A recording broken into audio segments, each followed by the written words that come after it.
Alright, let's jump into this game right, starting with the loading screen. The previous two casts have always jumped in the middle of the game.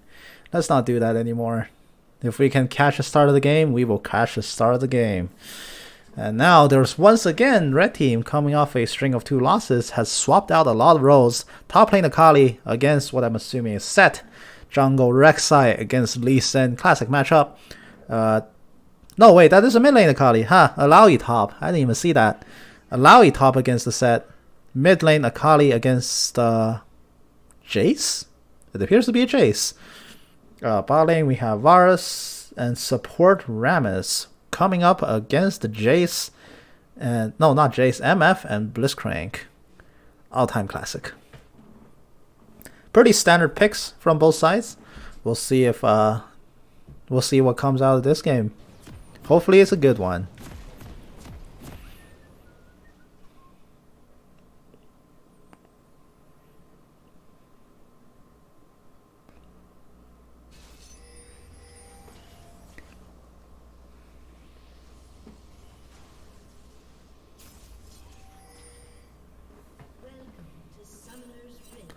We do appear to have early movement from blue team. There's only 3 people. Can they make it in? Blitzcrank goes first. It's spotted by Rammus. Rammus will turn tail. So when red team pokes their head out of the brush, they will find nobody. They will see this freshly planted ward. That's probably going to bring it in. The blind hook coming out from Blitzcrank. The ward does go down on blue buff. However, red team has already swapped their jungler up to the top side. And now Lee Sin, they're actually trying for a swing around? No. No, don't do this. Just go back and jungle. Yes, good. Good. And apparently they have a clan tag, and I hope that clan tag isn't saying what I think it's saying.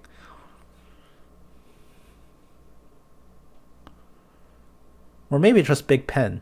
They have big pens. When you're practicing calligraphy, I don't support the usage of big pens just for the sake of novelty. When you're practicing calligraphy or just want to write nice, the grip on the pen is really what you're looking for. Honestly, because that way you can get the most fluent hand movements. So when you're writing words with pens, you really want to make sure that, basically grip is the most important thing. You really just want to hold on to the shaft of your pen and make sure that it feels nice, you know, it's not chafing your hand or it's like not scratching your hand. Because when I was a kid, I used like adult ink pens, like those ink pens that you had to dip into ink bottles and stuff, really old school. Nowadays I kind of miss it, but when I was using those pens, they were actually too big for me. I was a kid, so when I was doing calligraphy, my writing style, like, it didn't look pretty at all, to a point where like the teacher actually took marks off my homework because my writing looked horrible. But eventually I took a few calligraphy classes and I realized like the correct posture, best way to hold pens, so that it's basically the firmest grip will produce the best type of writing, and it's like the cleanest words possible. But anyway, enough about pens, writing, and calligraphy. Although I do miss using those ink pens. I wish I had a quill pen like they do in Harry Potter. But Trey's coming down from top lane. Red team, Ilaoi, being shoved into her turret by the Set, taking just a few too many punches. Those Set empowered punches do percent health damage, which does make it quite daunting. Blitzcrank positioning forward, he wants a hook, he's not going to get a hook. The Rek'Sai gank finds absolutely nothing. Akali ducks into the shroud to dodge a Jace. And the trades are going out all over the place. The forward positioning Blitzcrank yields no catch, but the double ups are racking up their damage. Jace flashes in, Shock Blast misses the mark, and here comes the Rek'Sai, but they're tanking 100 minions. They can't really get here in time. Rek'Sai gets a true damage bite and secures the first blood, and now they have to get away from the army of minions hitting them. They will do so with no casualties. And top lane, the third pull from the Ilaoi E, once again, does not find the correct target, and Set Phrasebreaker Haymaker combo gets Ilaoi quite low once again. She will keep chugging on her potion, but that is the last charge of her corrupting potion. I was too busy talking about pens, I forgot to bring up the scoreboard. And the tentacle slams will regain some health. Set accidentally tanks the tower shot, and he's going to discharge it all into a haymaker and misses the true damage call. but Rammus is burning down. That's gonna be a kill. Set tanks a tower shot, and the ghost reflection damage kills him off under tower. Flew way too close to the sun, and he gets dropped to first blood and goes back home, picks up Claw's armor, but Lee Sin flashes over. Q's finds the mark, resonating strike, takes down the Akali, tanks 2 tower shots. He is going to walk his way out of there. No problem at all. Varus gets hooked in. MF wants this kill. Varus pops heal and flashes away. Blitzcrank also flashes right after. Not sure what he was thinking. All his stuff was on cooldown. That was supposed to be horrible until Blitzcrank blew all his summoners as well. And now it's just fine. No bueno.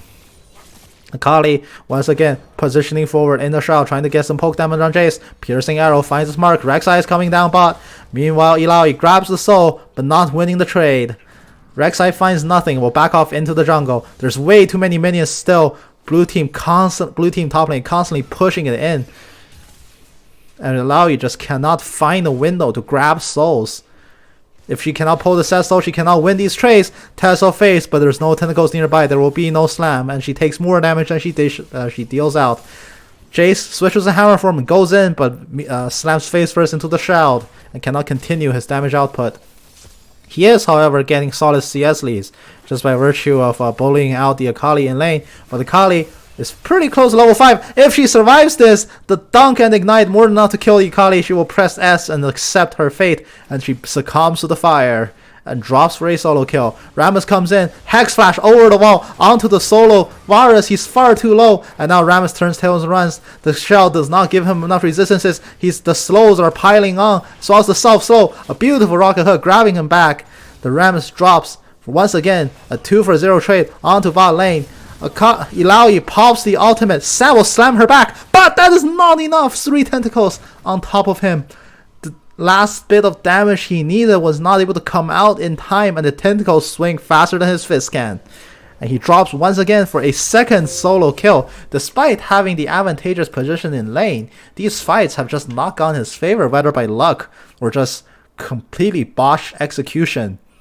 This top lane is looking to be very spicy. It is a phage against parts of a phage and some shirts. He pops the Q to get back into lane. However, that is definitely not how set Q works. It does not speed you up if you do it like that. And that is going to be the top lane reset. The miniwaves currently favor red teams in terms of a push, but pushing onto set has proven to be quite difficult for Illaoi so far in this matchup. And now, trades are once again continuing. Blue team holding a healthy lead. Most of that is actually coming from the bot lane differential. The Blitzcrank misfortune is definitely making dents into the Varus. And speaking of dents, here comes the Blitzcrank flashing over the wall, punching Varus. But there's not going to be a hook. There's far too many mini waves. He has gotten the clear. He goes onto the Rammus. Rammus is level 4. The shell is not enough resistances. And Lee Sin comes down, picks up yet another kill onto the support Rammus. And the Haymaker top lane getting discharged, hitting Illaoi back. Meanwhile, mid lane, Akali freshly solo killed, coming back for more. A longsword and a boot was the only thing she could afford. But here comes the Blitzcrank. The tower is focusing on him. The Hail of Arrows to slow him down. The Summoner Heal gives him a movement speed. It will be just barely enough to get him out of tower range. And now Akali ducking into the shroud. Rek'Sai has come in for the assistance. The knock-up comes in. Jace is being knocked up, but the Akali is not ready yet. The Rek'Sai screams under the ground, burrowed away, unhittable by Jace, and Akali cleans the kill up with a 5-point strike. A bit hairy, but gets the kill nonetheless. A very valuable kill. And now, aside from the bleeding out bot lane, it is looking quite good for red team. The set slam, Haymaker, true damage cone, hits the Illaoi at the perfect time and taking her down. This time, there will be no tentacle winning trade. Rek'Sai does not have an ultimate, but it is level 7. However, Set will make mincemeat out of Rek'Sai in a full-on fight. Knowing this full well, Rek'Sai sounds the horns of retreat and ducks back into the jungle. I did not organize a scoreboard because at the start of the game, I was too busy talking about pens. Speaking of pens, I mean, as long as this game is not seeing any additional action, I did Google like quill pens because I actually at one point did go through a phase where I really wanted a quill pen. And I saw a website that sells like authentic goose feather quill pens. I think it was like goose or duck. Like it was $15, which was really cheap.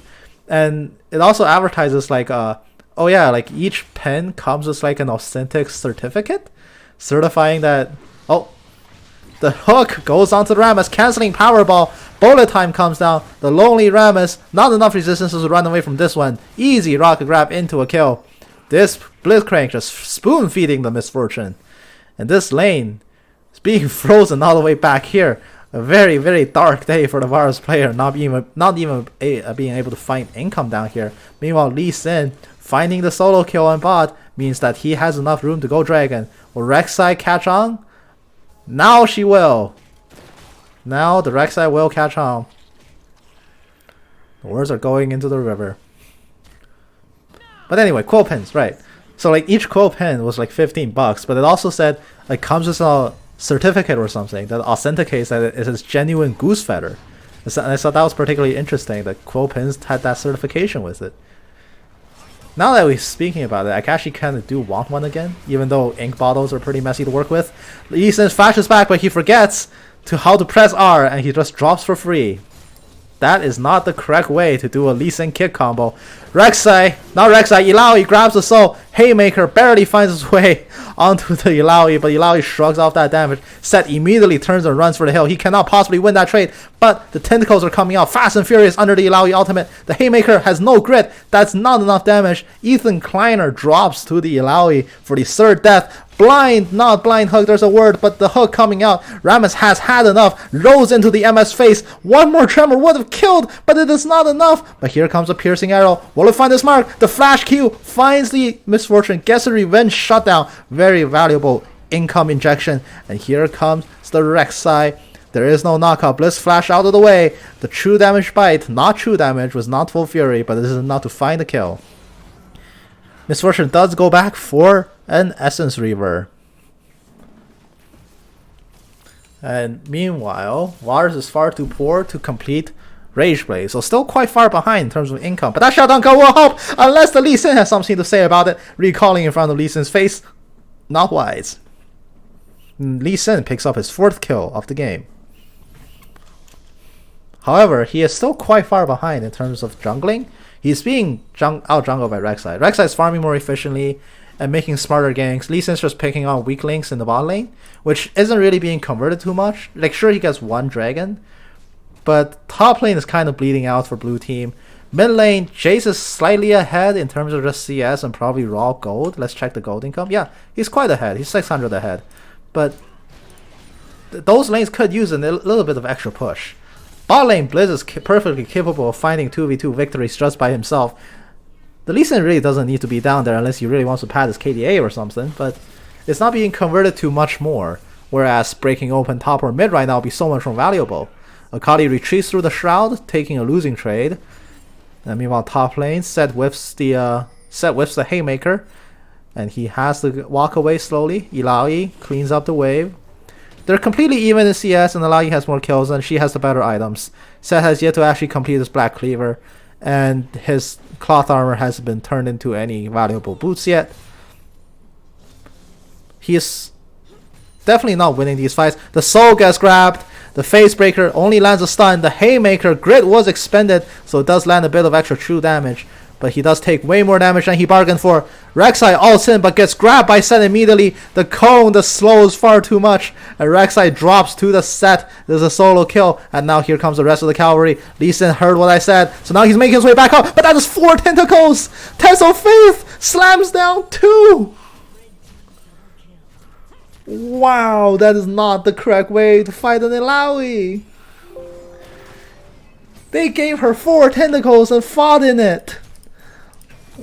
That is disastrous for red team, but Set gets some valuable alone time with the turret plates. He claims 1 plate as consolation. But man, dropping your solo lane cores and discarding them like scraps off a plate. Not the correct way to play about this. Set tanks 3 extra tower shots too, very sloppy play.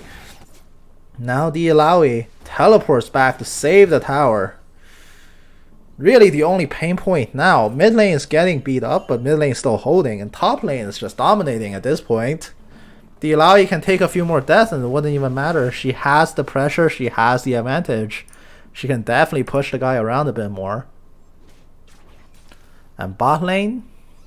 Bot lane is the only part of red team that's currently being basically fully hammered. This Blitzcrank, he has Hex Flash. He could try for it. He's on a ward. He doesn't even care. Like, just the virtue of him existing is enough to zone off blue team from continuing onwards. Meanwhile, Illaoi, despite how many kills she's gotten, hasn't actually made that much progress on the tower. But now, with the Ninja Tower complete, with Corrupting Potion in hand, yeah, you can definitely start making more aggressive moves onto the set. The Spirit Grab misses the mark. Tesla Face, the Tentacle Slam barely misses. Haymaker does not hit the true damage cone, albeit barely. And Set will turn tail. His Conqueror is running, but he cannot stay and fight that trade much longer. The soul gets grabbed once again. Tentacle Slam coming down. Tesla Face, the other passively spawned Tentacle, just making kibbles out of the Set Ghost. And every time a Tentacle lands, it's gonna be a little bit of Hell's Reach. And for the Illaoi, that Spirit Grab, Tesla Spirit, barely misses. And now, what was her W called? Harsh Lesson. Huh, I kept calling it Tesla Faith. It's not. Is there an ability called Tesla Faith? There's a Leap of Faith. Whatever. Harsh Lesson. That's a very interesting ability name. Red team takes the dragon while I was contemplating her ability name. But here comes the Lee Sin. Illaoi is far too low. Starting that combo, not even able to get a Harsh Lesson down. And that is going to be a successful gank, making up for the last disastrous one. But a dragon was secured as a constellation prize. Cloud Winds Quicken, the game says. And Cloud Drake is the name of the game, which is amazing for either team, to be honest. You know, perfect execution, you want more of that. Chain of Corruption, definitely want way more of that. The Rek'Sai ultimate, heck yes. And most importantly, Illaoi ultimate. Illaoi ultimate is the bread and butter to allow her to exist in team fights. More Cloud Drakes means more of that. It's definitely a very juicy Drake for red team to pick up. Blue team also wants it. More bullet time, more Dragon's Rage. More set slams, the showstopper. That's really what you're looking for. But generally seeing a win rift, as long as you can still contest the objective, makes red team very happy. It is their ticket to achieving bigger power spikes in this game. Lee Sin skulking around the top side. He walks into the brush, finds the Rek'Sai, grabs the blue buff. Rek'Sai immediately runs for the hills. There's not going to be a contest, and Lee Sin picks up a blue buff and says thanks for the leash and walks away. Meanwhile, mid lane, the mid T1 is still standing despite the massive CS advantage that Jace has accrued. He's on pace to flame Horizon the Akali at this point. It's just so much CS advantage coming out. And he's just so much richer on the back of that 1500 gold lead. That is insane. Illaoi grabs the soul and uses the tentacle whip. Chunks off of the set a little bit, and she finally gets her ultimate. What the heck? The set just slam.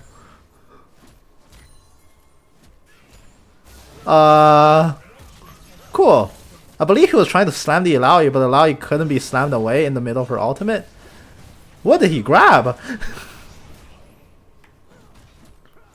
That was very interesting. I don't think I've ever seen that before. And now, the rest of the map. Jace coming up along with the Lee Sin. Lee Sin is on position for Rift Herald. He is going to start it now with Jace off in the sides to assist.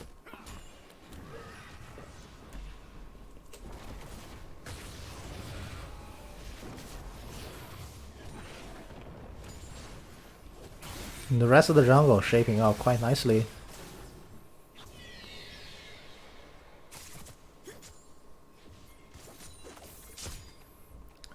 Now, Akali. Solo defending mid T1. Oh, Seth finds the Rek'Sai. Phase Breaker. Slams the Rek'Sai back in, but his soul gets grabbed out. He gets knocked up. He's staying in the zone for a bit longer. The soul damage chunking out. Full grit takes off half of Rek'Sai's health bar. But Rek'Sai will once more. She also pounces back. Varus gets solo killed. The Prey Seeker not enough to find the damage. She flashes in, but the slam back kills off the Rek'Sai in the counter attack. But immediately the set will die to the Illaoi. However, The damage is done in mid lane. There's 4 people running down. The Akali gets grabbed back. There is no shroud. She's gonna drop. The ignite will burn down. And now the Herald prepping his way to make the surcharge onto the inhibitor turret. That is a replay bug. That was not observed in the game, I hope. But that is a replay bug that happens with Herald that just doesn't move. Meanwhile, Rumble claims a counter kill onto the Jace. And Herald drops after making one final charge against the red team mid inhibitor. However, the inhibitor may be bruised, but it has not fallen. Which is good. Falling inhibitor 19.5 minutes in is quite nasty to deal with. Now we'll take stock of the rest of the game. MF is fed. Illaoi is fed. Lee Sin is fed. Rek'Sai is farmed. Definitely strong in her own right.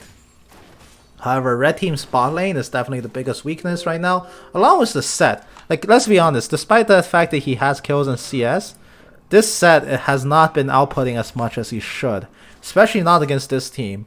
Red team is very much their cores, or at least their melee cores, really want to run at you, and that's exactly what Set is banking on. He wants them to run in against them, but as it stands, he can barely beat the Illaoi that's being matched against him. He could probably bully the Rek'Sai a little bit, because Set should beat up Rek'Sai in the one-on-one fight pretty easily, but his pressure hasn't been exerted as much as the Illaoi has. The bullet time finds a few chunks, Akali flashes away within an inch of her life. The root onto the Lee Sin, who will safeguard away. Teleport comes down from Illaoi. There's a gank coming in. Phasebreaker misses his mark. The hook misses his mark. Jace on the shock blast on the side. Found by the Rek'Sai. The true damage bite. Not enough to secure the kill. But Rek'Sai pounces. He gets the Jace. Jace flashes away. But that's not how you destroy Rek'Sai ult. It doesn't work anymore. And Lee Sin, very low, very lonely. He's going to slowly drop to the rumbling tremors of rumbling tremors of Rammus. I swear that's what I meant to say. Set grabs back the Akali, grabs out Rammus, slams onto the Akali, but he will immediately pay for that with his own life. Overall, it's 3-for-2 trade.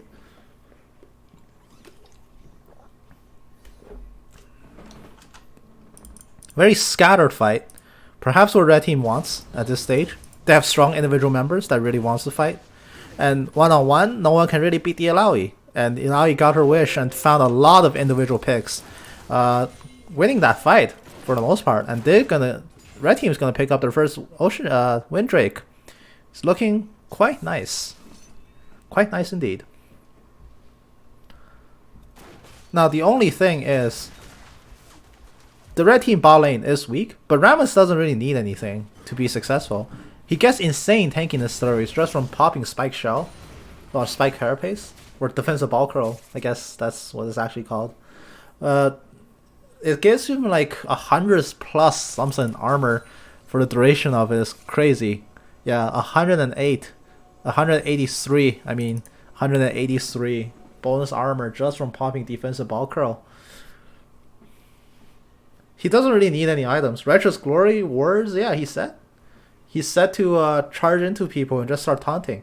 You can see last fight, his Tremor just slowly killed Lee Sin because Lee Sin ran out of DPS spells. And he couldn't really do anything to the Rammus anymore.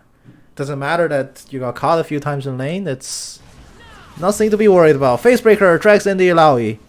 And the Spirit Vessel, he is a Vessel, he's slowly running away, being nailed by tentacle after tentacle.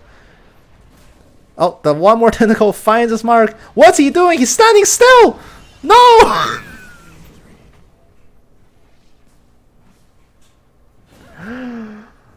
Of all the ways to not die to Illaoi, he did everything wrong there. How did that kill you? What? He had to get hit by 3 tentacles. You're just standing there typing or something. I don't understand. Illaoi ultimate pops the Banshees, but Akali's tanking tower. Her only way out is in the Shroud. Not enough to save her from the burn, but just enough for her to kill off the Jace. MF immediately converts the kill for a 1-for-1. Here comes the Chain of Corruption, landing onto Blitzcrank. He has Rocket Grab. Varus has to be careful. Lee Sin cues in, but immediately gets interrupted by the Powerball. He wins the Powerball lottery and gets knocked out briefly, disengaging cleanly from red team, preventing any additional disasters from happening. But Lee Sin pacing around the wall. He wants more. He plants down a ward, but will not go for anything. MF's back, she wants more, she finds the Rek'Sai, Rek'Sai tunnels away. And that's gonna be the end of that fight. Multiple members recalling now from red team. But blue team is not healthy enough, nor do they have enough damage to consider starting this Baron. So they're gonna call it quits from here, and everybody will turn tail and go home. Blue team still holding a very healthy gold advantage thanks to the extra towers that they've taken. However, in these skirmishes and in these short team fights, they are being outfought by red team for the most part. However, they're still very much in the lead, blue team, and it's definitely up to them to convert further objectives. Despite how behind the red team bot lane was, nobody on blue team has actually established themselves to be a threat against them in a team fight, and even an underfed Varus armed with the Blade of the Rune King and the Runes can output crazy amounts of damage if you just leave him unchecked, which they have been for the past few fights. Jace is always off to the side hitting something else. Lee Sin's engages are always just not working out, where he's dumping his damage onto another target. Set is just completely useless, being picked off by Illaoi before the fight even begins. It's just a Blitzcrank, and he's finding it very difficult to convert onto the Varus as he has in lane. So unless red team picks their targets correctly for the next few fights, this game can definitely very easily slip away from them just on the back of very poor target selection. Just because the Varus is currently underfed doesn't mean he's not a damage threat. Same with Rammus. They can always do so much more. And now their call is to start the Baron buff. Red team is privy to this. They're gonna check. There's gonna be a ward planted. They see it at 4,000. Rek'Sai is in position. Will she choose to tunnel over? She will, but it's a bit too early. The steal does not come in. The steal does not come in clutch. She tunneled over at 2,000. That's not enough damage. But Rek'Sai will work her way back in. Excellent flash. But Set haymaker 2 damage onto 2 kills off the Rek'Sai, barely trying to escape. And now all hell breaks loose in this team fight. Akali gets knocked away. She has no shroud. She runs back in for some reason. She didn't run away and just immediately dies. That is a 3-for-0 along with the Baron buff being picked up. Jace now has an edge of night. He can definitely beat the Illaoi if Illaoi cannot grab his soul. The pink ward coming down, cancelling the Illaoi recall. That is disastrous. The push is already coming down mid, and it's just to support Rammus. There's nobody there to assist. It's going to be the inhibitor claimed by blue team. They can even go deeper if the respawn timers aren't up in time. Do they disrespect the Varus enough? No, they do not. They were gonna turn away and secure their own Windrake. Meanwhile, Illaoi, unable to recall with a Jace in her face, forced all the way back to the inner turret to defend.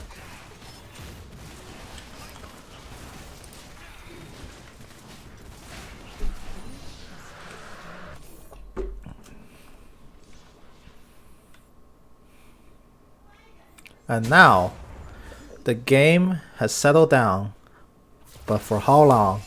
Everything blue team had been doing wrong was remedied because red team had to desperately scurry into the pit and take whatever they can. But in doing so, they forfeited their abilities to outfight blue team by giving them the precise targets they want one after another. Blue team can just freely farm them as they please, but now another fight seems to be erupting. The Baron buff minions are going to be abandoned. Meanwhile, top lane, Set against Akali.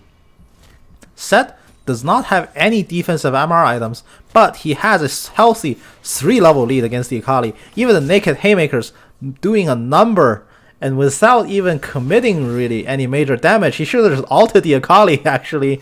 The Akali is forced to back off from that trade, and Set gets his free time with this tower. I get a message from Sonaro saying can never support Mo again. Trust me, I've been watching. I agree.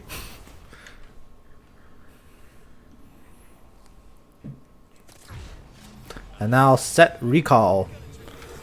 On top of a ward. They're going to fully reset. Get ready for the next fight.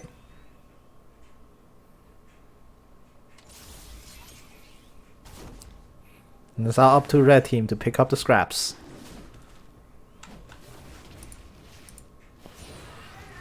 And now the game once again settling into a lull. Varus finally has enough gold to afford a Zeo. That is the first item purchased for like 8 minutes or something. And it's just a Zeo. It's not even a completed item. I've been told to come, which means that this game ended. But I want to see how it ends. So, we're going to ride it out and see the team fight that ends it.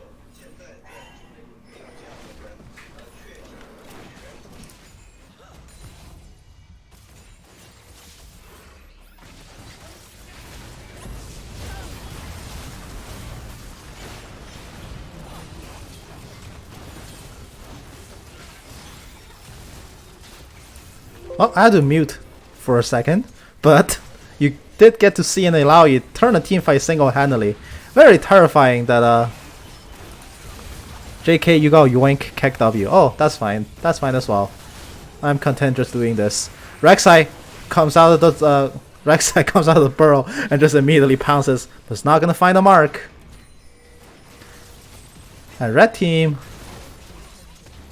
looks to be falling apart. I got yoinked courtesy of Mr. Wu. Oh no. Well, I hope he can stop the feeding spree, because these games are going abysmally. The Illaoi is fed, but definitely not fed enough to 1v4. That teamfight was decently close.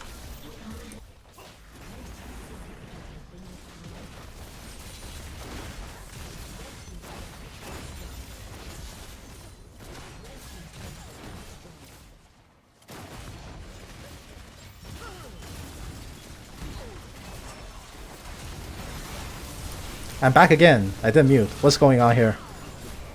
Well, it's okay. I don't regret muting. This wasn't even worth commentating. Alright, that's the end of that game. Quite depressing to watch, actually. Huh.